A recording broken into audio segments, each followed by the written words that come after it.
La démarche en transfo vise à faciliter le parcours entrepreneurial en transformation agroalimentaire. Les 3 outils, développés dans le cadre de cette démarche, ont été présentés dans une capsule introductive que nous vous invitons à visionner. Dans la présente capsule, nous vous présentons la manière d'utiliser 2 outils conçus pour faciliter le travail des intervenants de première ligne qui ont à accompagner les entreprises dans leurs projets de transformation. Rappelons que le premier outil, le formulaire de repérage, s'adresse tant aux entreprises existantes que celles en devenir.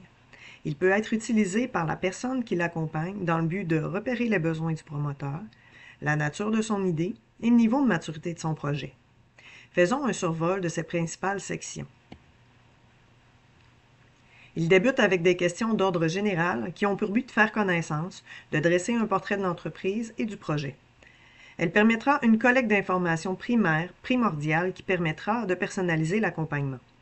Le formulaire se raffine ensuite graduellement, d'abord vers le volet entrepreneurial, puis vers le volet très spécialisé de la transformation alimentaire. Le bloc portant sur l'évaluation de l'état de préparation de l'entreprise aborde les aspects légaux et stratégiques de l'entreprise et celui du démarrage d'un projet de transformation.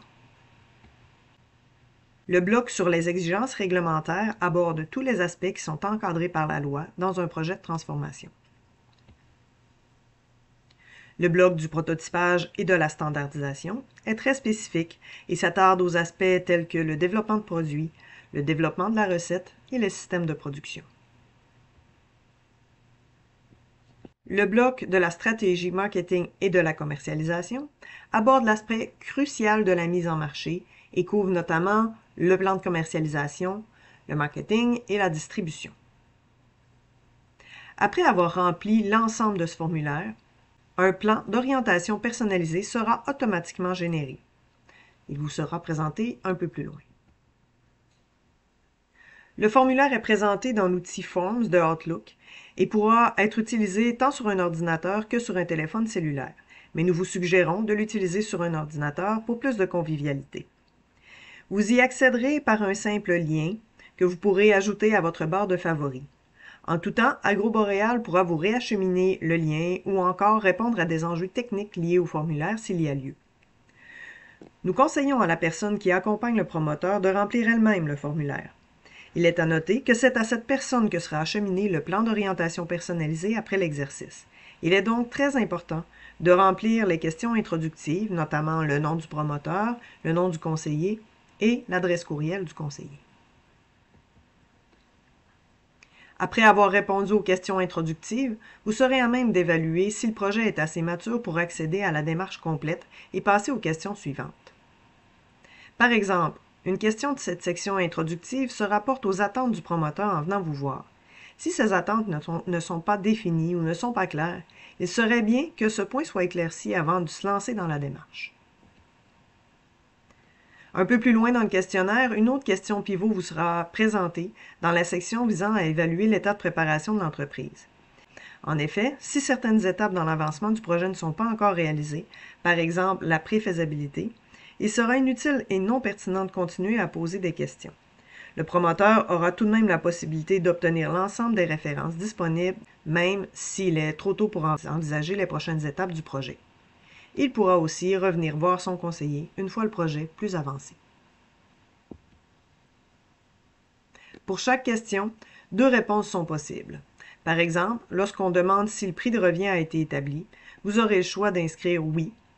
Dans ce cas, aucune ressource en lien avec ce sujet ne sera donnée dans le plan.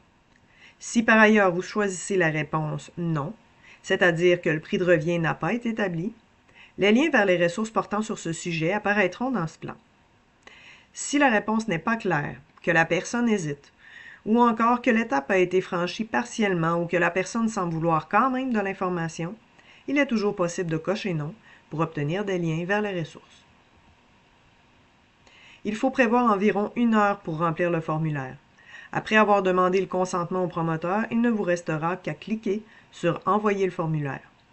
Lorsque ceci sera fait, vous recevrez un courriel incluant le plan d'orientation personnalisé dédié au promoteur. Nous vous suggérons de regarder ce plan avec la personne afin de cibler les éléments prioritaires à réaliser. Le fichier est fourni en format Excel. Alors, si vous le désirez, vous pourrez y accéder en format électronique et y ajouter des annotations, ou encore vous pourrez l'imprimer pour le travailler en version papier et le remettre au promoteur. Dans le plan, vous retrouverez des liens vers des ressources documentaires, des répertoires ou des entreprises de services de nature publique ou sans but lucratif. Elles sont classées par rubrique et par sujet pour faciliter leur repérage. Il ne s'agit pas d'un répertoire, mais bien d'un document d'orientation vers les références incontournables dans le domaine de la transformation. Bien sûr, tout ceci est évolutif et il est possible que certaines ressources que vous connaissez ne s'y trouvent pas. Vous pouvez les ajouter lorsque vous présenterez le plan au promoteur. De plus, il est toujours possible de consulter le créneau d'expertise AgroBoréal pour obtenir de l'information plus ciblée.